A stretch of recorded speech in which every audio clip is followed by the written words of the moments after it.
महोदय, आपने जनजाति क्षेत्रीय विकास मांग संख्या 30 पर मुझे बोलने के लिए समय दिया, उसके लिए मैं आपका धन्यवाद देता हूं। माननीय सभापति महोदय, पूरा ही मेवाड़ और पूरा ही देश में वे रहने वाला आदिवासी भाई भगवान राम से लेकर के जिन महापुरुषों ने, जिन विद्वानों ने चाहे युद्धों में आदिवासियों की आवश्यकता पड़ी हो तो उन्होंने कंधे से कंधा मिला करके उनका साथ देने का काम किया। उदाहरण के लिए मेवाड़ में महाराणा प्रताप, जो मेवाड़ की धरती, राजस्थान की धरती, वीरों की धरती कहलाती है, उस महाराणा का सहयोग करने के लिए भी मेवाड़ के आदिवासियों ने कई पीछे नहीं रहे। और महाराणा तो वो समय आ गया था कि घबरा गए थे कि युद्ध हारने वाला हूं मैं, यूं करके निराश हो गए थे। लेकिन उस समय उनके सहयोगी के रूप में राणा पूजा नेतृत्व कर रहे थे। उन्होंने कहा, मेवाड़ो मेवाड़ो मत घबराए राणा, इस तरह का वाक्य कहते हुए महाराणा प्रताप को हिम्मत दे और पूरे कंधे से कंधा मिला करके लड़ाई लड़े और महाराणा की विजय हुई। इसी तरह आजादी की लड़ाई की मामला हो, अंग्रेजों का मामला हो, गुरु गोविंद मानगढ़ की पहाड़ी का मामला हो, अंग्रेजों ने तोप चलाई हो, 1500 आदिवासी शहीद हुए हैं मानगढ़ की पहाड़ी पे, ये कोई कम इतिहास नहीं है। इतना बलिदान शुरू से करने के बाद आज भी आदिवासी परिवार ऊपर नहीं उठा। मैं हमारे सत्ता में बैठे भाइयों को पूछना चाहता हूं, सभापति महोदय, आजादी के इस 72 वर्ष में राजस्थान में अगर सबसे ज्यादा सरकारें रही हैं तो कांग्रेस की रही है। आपकी जिम्मेदारी बनती थी कि आदिवासियों को विकास के लिए बारीकी से योजना बनाई जाए, वो शिक्षा के क्षेत्र में हो, सड़क के क्षेत्र में हो, पुल बनाने का मामला हो, स्कूलों को क्रमोन्नत करने का मामला हो, आदिवासी परिवारों को नौकरी देने का मामला हो, ये सब जिम्मेदारी उनकी बनती थी। लेकिन उन्होंने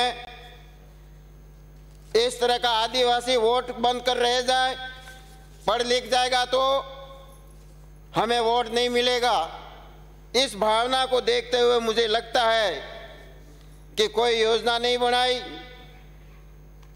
माननीय मंत्री महोदय यहाँ पर विराजे हुए हैं, सभापति जी, डॉक्टर भीमराव अंबेडकर जी ने जब संविधान का अंतिम रूप दिया और उस अंतिम रूप में पूरे देश के अंदर उस संविधान में ये व्यवस्था दी गई कि भारत के अंदर रहने वाले हर कोने का आदिवासी क्षेत्र, आदिवासी का परिवार उन्नति करे, आगे बढ़े, उसके लिए 10 वर्ष का आरक्षण की व्यवस्था करते हुए उन्होंने ये राष्ट्रपति महोदय और राज्यपाल महोदय को कहा कि हर 10 साल का हिसाब दो, जितना आदिवासी नहीं बढ़ा जब तक इस आरक्षण को बढ़ाते रहो। मैं मोदी जी को धन्यवाद देना चाहता हूं कि गए टाइम पर समय पूरा होने के बाद आपने 1 मिनट नहीं लगने दिया और 10 साल का समय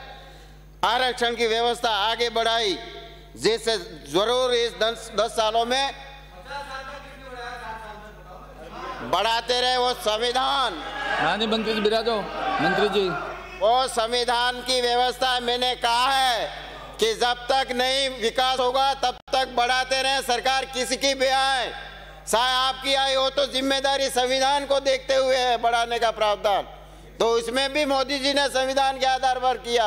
आपको तकलीफ हो तो मैं आपको बता भी देना चाहता हूं कि जिस समय भारतीय जनता पार्टी का राज राजस्थान के अंदर आया, भैरव सिंह जी शेखावत जी मुख्यमंत्री बने होंगे और ये हमारा टीएडी का मंत्रालय राजस्थान में पहली बार शुरुआत हुई, इस टीएसपी एरिया को घोषित करने का काम किया तो भैरव सिंह जी ने पहले किया। इसमें कोई शक वाली बात नहीं।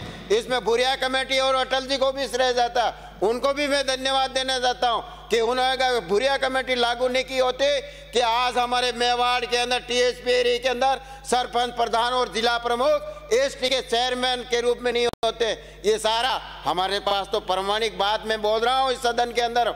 माननीय सभापति महोदय और माननीय मंत्री महोदय से मेरा आग्रह है कि जिस तरह की ये व्यवस्था बजट में की गई है इस टीएसपी एरिया के विकास के लिए, इन व्यवस्थाओं के लिए आप एक आधी बार टीए के अपने आदिवासी जितने भी हमारे एमएलए हैं टीएसपी क्षेत्र के 28 एमएलए आते हैं, चाहे कांग्रेस के हैं, चाहे भारतीय जनता पार्टी के हैं, चाहे और हैं, उनको आप बुला करके उनसे तो सलाह मशुरा करके, क्योंकि ये भारत सरकार अगर टीएडी का बजट देता है तो जनसंख्या के अनुपात में देता है, तो हमारे विधायक लोगों का अधिकार बनता है माननीय मंत्री महोदय कि आप अलग से हमको बुला करके यहाँ पर इस एरिया में कौन सा विधानसभा में कौन सी सड़क बनानी है, कौन सा वहाँ पर जनजातीय आश्रम छात्रावास खोलना है, उस आश्रम छात्रावास के अंदर क्या बाथरूम सही बना हुआ है, क्या बाउंड्री सही बनी हुई है, क्या उस बच्चे को रहने की व्यवस्था सही है, पीने के पानी सही है, लाइट लगी हुई है कि नहीं है, उन बिस्तरों की हालत क्या है, उन चद्दरों की हालत क्या है, उन तकियों की हालत क्या है, ये तो जरा जा करके देखना पड़ेगा अपने को। ये बातें छोटी मोटी बातें आपके पास में हमारे जैसे विधायकों को आप बैठाओगे, हमारी राय आप लोगे, निश्चित तौर पर मैं कहता हूं कि आपका ये जनजाति का विभाग आपके नेतृत्व में राजस्थान में आगे बढ़ेगा। लेकिन अभी तक हमने आपसे निवेदन भी किया, हमने माननीय मुख्यमंत्री जी को अलग से भी कहा कि माननीय मंत्री महोदय को कहो कि टीएसपी के विधायकों को जो भारत सरकार पैसा बजट दे रही है उसमें हिस्सेदार बनाए, उनके मांगों के अनुसार कामों की स्वीकृति की जाए। मुझे तो अभी तक नहीं लग रहा, मैं बाकी जगह क्या कह सकता हूँ। मंत्री जी मेरे क्लास फेलो हैं, कॉलेज के साथी हैं, एक ही जिले से आते हैं, फिर भी मेरे विधानसभा में आपने अभी मेरे कहने के अनुसार आपने एक भी अनुशंसा नहीं करी है, ये बड़ी खेदजनक बात है। और इसलिए मैं आपसे विश्वास रखता हूँ, काम कहता भी हूँ, मांग भी करता हूँ कि मेरा 2 क्षेत्र ऐसा है, पीपलकोट जो प्रतापगढ़ जिले के अंदर आता है, वहाँ पर बोरी बाणगटी, जामली, केसरपुरा, इन जगह पर अगर आप एक छात्रावास तो बालकों को खोल दे, एक लड़कियों को खोल दे, तो वो दूरस्थ मेरे विधानसभा क्षेत्र गौतमेश्वर के पास का एरिया है, वहाँ की बच्चियों को और बच्चों को पढ़ने का मौका मिलेगा। आपको मैं एक बात का धन्यवाद दूंगा, आपने मेरे को बताया था कि कोटा में कोचिंग करने वाले लड़कों के लिए आपने गए साल से कोचिंग, निःशुल्क कोचिंग की आपने बजट में प्रावधान करके व्यवस्था की है। लेकिन मेरा निवेदन है कि बांसवाड़ा जिला, डूंगरपुर जिला, उदयपुर मुख्य आवास, माउंट आबू जो हमारा एरिया पड़ता है, वहाँ पर भी आज प्राइवेट कोचिंगें चल रही है, तो क्यों नहीं आप उसमें प्रावधान करके वहाँ पर भी हमारे निःशुल्क कोचिंग की आप व्यवस्था करेंगे तो निश्चित तौर पर हमारे लड़के आगे बढ़ करके प्रश्न। अभी माननीय हमारे वरिष्ठ सदस्य माननीय दयाराम जी, ये भी टीएडी मंत्री पहले रहे हैं, सभापति महोदय भी टीएडी मंत्री रहे हैं, नंदलाल जी मीणा नहीं है हमारे बीच में, लेकिन वो भी ये टीएडी मंत्री रहे हैं, और आप वर्तमान में टीएडी मंत्री हो। इन मंत्रियों को भी बंटवारे का काम हमने देखा है, और आपसे आशा करता हूं कि घाटोल विधानसभा के अंदर आप प्रशासनिक, आप अमरथोन और ये जामली के अंदर 2 छात्रावास खोलने के लिए मैं आपको निवेदन करूंगा। निश्चित रूप से मुझे भरोसा है कि आप अपनी व्यवस्था बजट के अंदर करके आप मेरी बात को मानेंगे। मेरा आपसे निवेदन है कि हर विधायक को ज़्यादा नहीं तो पेयजल के लिए आप टीएडी मद से कम 100 हैंडपम्प अलग से प्रावधान करें तो बहुत ही बढ़िया है। मुख्यमंत्री जी ने तो 40 दिए, ट्यूबवेल दिए 10, उनको तो मैं धन्यवाद इसलिए दे रहा हूँ कि उन्होंने तो इतनी हिम्मत की। लेकिन आपके पास तो बहुत बड़ा टीएडी का खजाना है, तो उसको आप खाली करने की कोशिश करें तो बहुत ही अच्छा रहेगा। मैं आपसे निवेदन करता हूँ कि हमारी जब भारतीय जनता पार्टी गए टाइम सरकार थी, उस समय टीएडी का बजट लगा करके माननीय वसुंधरा जी ने पूरे संभाग में न राजस्थान में कम से कम 1000 आंगनबाड़ी माँबाड़ी केंद्र खोलने का प्रावधान कर दिया। ये तीसरा बजट जा रहा है। आपकी सरकार ने और आपने क्यों नहीं ऐसा निर्णय लिया कि हमारे संभाग में जहाँ पर विद्यालय नहीं वहाँ पर माँबाड़ी केंद्र खोल करके वहाँ एक नहीं दो अध्यापक मानदेय पे आप लगाने का व्यवस्था उन ढाणी मजरों पहाड़ों में अगर आप करें, अभी भी मौका है, आप इसमें प्रावधान करें, आपके हाथ में है। मेरा निवेदन है माननीय मंत्री महोदय, इस तरह का इस माँबाड़ी केंद्रों में भी करें। रोज हमारे पास में घर जाते हैं, कम से कम सुबह से शाम तक 1 से 10 लड़के बेरोजगार माँबाड़ी केंद्र की दरखास्त लेकर के हमारे पास में आते हैं। अब हम बजट भी बताएंगे तो उसमें तो कोई प्रावधान ही नहीं, तो वहाँ नहीं है प्रावधान। तो मेरा निवेदन है कि ये टीएडी का पैसा लेकर के आप इसमें माँबाड़ी केंद्र में बिल्डिंग भी बढ़ावे, आंगनवाड़ी केंद्र में बिल्डिंग ही नहीं वहाँ पर भी आप मांगे। दूसरे डिपार्टमेंट में आपका पैसा जा रहा, इससे तो भला हो आदिवासी गांव और ढाणी मजरे में आपका बजट जाता, हमें अच्छा लगेगा। शायद छोटा पुल बनावे, शायद छोटा हैंडीकट बनावे।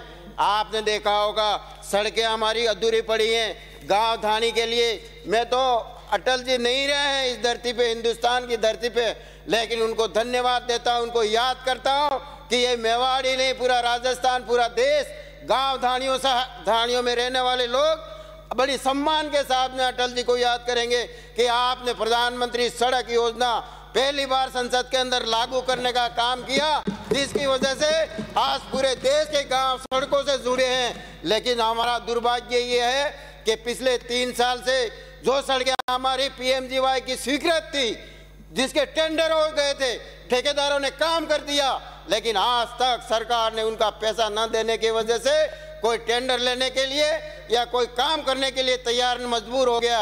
इसलिए मेरा आपसे निवेदन है कि इस तरह के काम, जिस तरह से मोदी जी पूरे देश में भी गरीब को ऊपर उठाने के लिए, जी सब्जेक्ट तो वही तो जनजाति पे ही तो बोल रहा हूँ, मेरा कोई सेंस नहीं है, मैं जनजाति पे ही बोल रहा हूँ।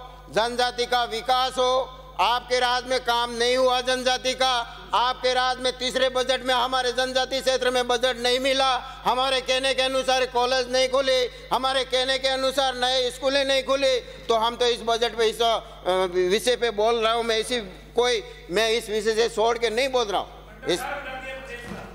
इसीलिए कृपया शांत रहें। इसलिए मेरा आपसे सरकार से निवेदन है, मेरा सरकार से भी निवेदन है, आज मेरे बांसवाड़ा जिले की कलेक्ट्री का भवन जो वर्षों पुराना बना हुआ है, पीडब्ल्यूडी वालों ने डिसमेंटल कर दिया, उसमें बैठ नहीं सकता अधिकारी, ये कह दिया कि ये कभी भी गिर सकता। आज एसपी का ऑफिस उस बिल्डिंग के अंदर, डीओसओ का ऑफिस उसमें, एडिशनल एसपी का ऑफिस उसमें, कलेक्टर साहब उसमें बैठते हैं, एडीएम साहब उसमें बैठते हैं। कब वो बिल्डिंग गिर जाएगा, कितने कर्मचारी, कितने हमारे प्रशासनिक अधिकारियों का नुकसान हो जाए। माननीय मंत्री महोदय, सरकार ने बजट में मैंने कहा था, लेकिन उसमें कोई प्रावधान नहीं किया, तो आप टीएडी मत से भले कलेक्टर का भवन बना करके आप फीता काट के उद्घाटन कर दे तो हम स्वागत करेंगे, आपको कोई दिक्कत वाली बात नहीं है। इसी के साथ में मैं एक और मांग कर रहा हूँ, घाटोल में मेरे पंचायत समिति का भी ये हाल है, पुरानी बिल्डिंग 62 के अंदर बिल्डिंग बनी हुई है, 62 के अंदर बनने के बाद में होता क्या है कि वो बिल्डिंग डिसमेंटल कर लिया, आज भी वहाँ पर विकास अधिकारी और स्टाफ को बैठने की जरूरत है नहीं, बजट में प्रावधान किया नहीं है।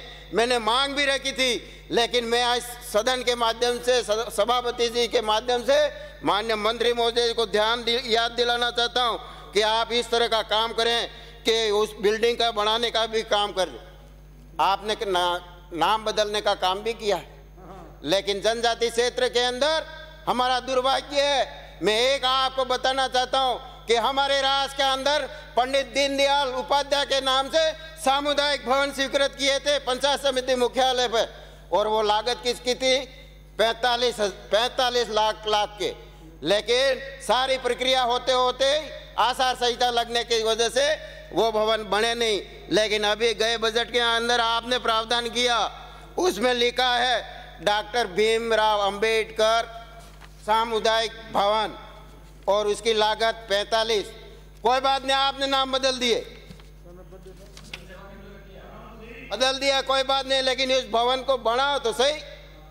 मैंने घाटोली विधानसभा में उस भवन का शिलान्यास मैंने वहाँ मीना संस्थान में किया था, जहाँ आपकी गाड़ियाँ भी वहाँ होकर के हाईवे पे होके जाती हैं।